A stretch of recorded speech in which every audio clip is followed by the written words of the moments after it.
एक बियाबान जंगल में एक साधु महात्मा तपस्या कर रहे थे। बियाबान जंगल कैसा होता है? जो जंगल बहुत घना होता है और सूरज की रोशनी जमीन तक पेड़ों के कारण पहुंच ही नहीं पाती है, उसे बियाबान जंगल कहा जाता है। साधु महात्मा तपस्या में लीन थे।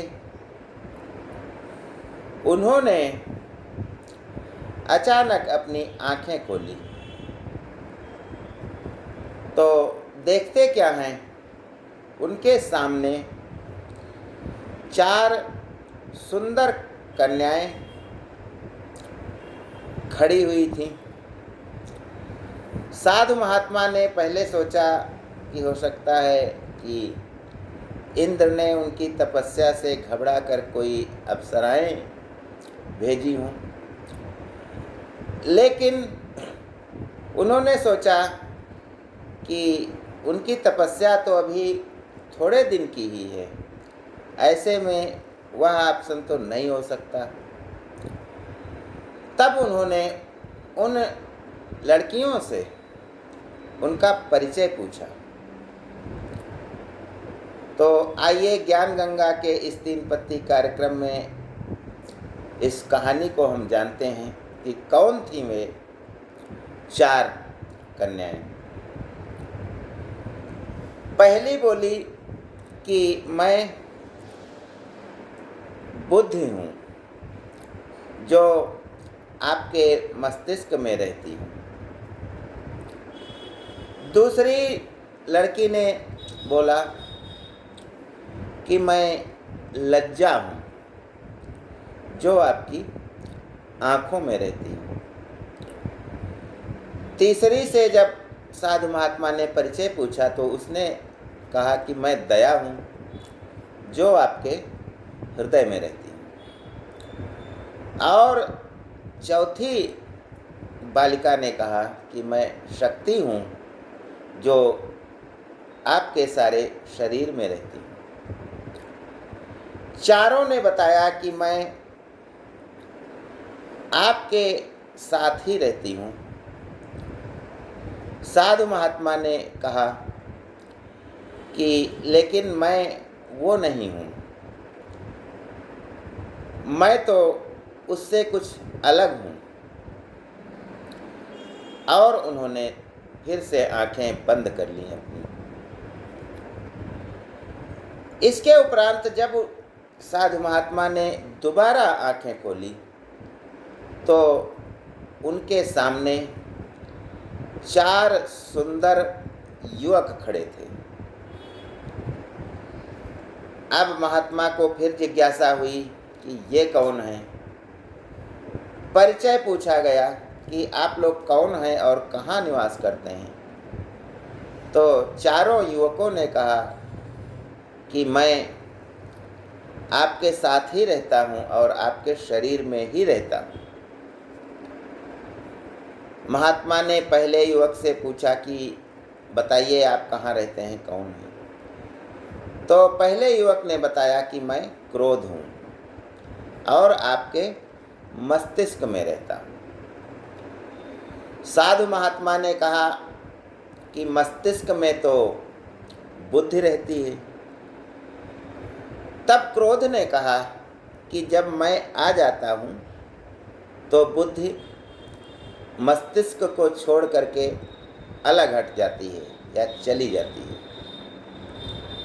फिर मैं आराम से मस्तिष्क में रहता हूँ, जो मन में आता है वो करता हूँ, क्योंकि वहाँ पर बुद्धि होती ही नहीं। दूसरे युवक से जब परिचय पूछा गया तो उसने बताया कि मैं काम हूँ, हवस हूँ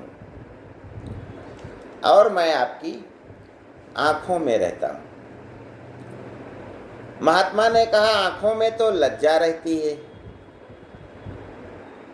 तब काम या हवस ने कहा कि मैं जब आँखों में आ जाता हूँ तो लज्जा दूर चली जाती है, भाग जाती है।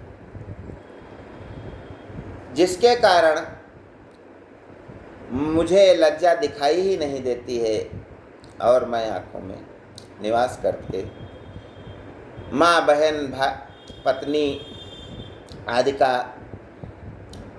जो अलग अलग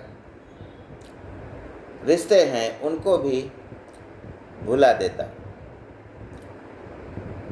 तीसरे युवक की तरफ जब साधु ने इशारा किया तो उसने कहा कि मैं लोभ हूँ और आपके हृदय में रहता हूँ। साधु महात्मा ने कहा कि हृदय में तो दया रहती है। तो लोभ ने कहा कि मैं जब हृदय में आ जाता हूँ तो दया दूर हो जाती है, दया भाग जाती है। चौथे युवक से जब पूछा गया कि आप कौन हैं, तो उसने कहा कि मैं मोह हूँ और आपके सारे शरीर में रहता हूँ। साधु महात्मा ने कहा शरीर में तो शक्ति रहती है। तो मोह ने कहा जब मैं शरीर में निवास करने आता हूँ तो शक्ति भाग जाती है। तो इस प्रकार से हमारे मस्तिष्क, आँखों, हृदय और सारे शरीर में जो चार अच्छाइयाँ रहती हैं, बुद्धि, लज्जा, दया और शक्ति, लेकिन इन्हीं स्थानों पर चार विकार भी रहते हैं, क्रोध, काम, लोभ और मोह। तो जो इन विकारों से ऊपर उठ करके एक सच्चा गुरु बन जाता है तो वह संसार का कल्याण करता है। इसीलिए कहा गया है जाति न पूछो साधु की, पूछ लीजिए ज्ञान, मोल करो तलवार का, पड़ी रहे दो म्यान। यानी जो मेन चीज़ है वह साधु की जात से हमें कोई लेना देना नहीं है, हमें तो उसके ज्ञान से ज़रूरत है। इस प्रकार साधु महात्मा ने कहा कि आप लोग जो हैं हमारे शरीर में रहते हैं, लेकिन मैं उससे बहुत ऊंचे उठ चुका हूँ और आप हमारा कुछ नहीं बिगाड़ सकते, क्योंकि मैं जो है संसार को ज्ञान देने के लिए आगे आया हूँ। यह कहकर साधु पुनः तपस्या में लीन हो जाते हैं। दूसरी कहानी है कि जब हमारे अंदर लालच आ जाता है तो अच्छे अच्छे सुअवसर भी हमें अच्छी राह नहीं दिखा पाते। एक बार एक युवक जा रहा था तो कुछ दूर चलने पर उसे एक बहुत बूढ़ा 80-85 साल का एक व्यक्ति मिलता है जो अपने सर पर 3 पोटलियाँ बड़ी बड़ी लादे हुए था, जिसके कारण वह झुक करके चल रहा था। जब युवक ने उस बूढ़े व्यक्ति को देखा तो बूढ़े व्यक्ति ने भी युवक को देखा। बूढ़े व्यक्ति ने कहा कि बेटा, यदि मेरी एक थैली आप ले लें, लिए चलें तो यात्रा मेरे लिए आसान हो जाएगी। युवक ने एक थैली ले ली, फिर पूछा बाबा जी इसमें है क्या? बूढ़े आदमी ने कहा इसमें तांबे के सिक्के हैं। युवक चलता रहा, उसके मन में कोई विकार नहीं आया। आगे एक नदी पड़ी, बूढ़ा व्यक्ति वहाँ परेशान हो गया। तब युवक से उसने फिर प्रार्थना की कि यदि एक और मेरी गठरी आप ले लें तो नदी पार करना आसान होगा। युवक ने दूसरी गठरी भी ले ली और साधु से पूछा कि इसमें क्या है? तो उस बूढ़े व्यक्ति ने कहा कि इसमें चांदी के सिक्के हैं। अब युवक को थोड़ा सा लालच आ गया कि यदि यह बूढ़ा आदमी क्या कर पाएगा यदि मैं ये चांदी के सिक्के लेकर के भाग जाता हूँ। नदी पार करने के उपरांत पहाड़ की चढ़ाई आई। तब बूढ़े आदमी ने तीसरी गठरी भी कहा युवक से, आप ले लीजिए। युवक ने पूछा इसमें क्या है, तो बूढ़े आदमी ने कहा इसमें सोना है, सोने के सिक्के हैं। युवक चढ़ाई पार करता रहा, लेकिन जब आगे निचली जमीन आई तो उसके मन में लालच आ गया और वह उन तीनों पोटलियों को लेकर के भागने लगा। बूढ़ा आदमी दूर रह गया और जब काफ़ी दूर निकल गया तो युवक ने कहा जरा चेक कर लेता हूँ कि इसमें वास्तव में सोने के सिक्के, चांदी के सिक्के हैं। तब युवक ने उन पोटलियों को खोला तो उसमें चांदी, सोना, तांबा कुछ नहीं था, लोहे के सिक्के थे। वह क्रोधित हुआ बूढ़े आदमी पर। तब तक बूढ़ा आदमी भी आ गया तो उसने युवक ने कहा कि आपने हमको परेशान कर दिया और इसमें तो चांदी सोना कुछ है ही नहीं।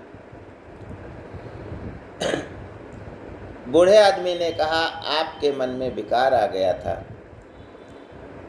इसलिए आप लालच के वशीभूत होकर के भाग गए थे, लेकिन जब आपने देखा कि लोहे के सिक्के हैं तो फिर रुक गए।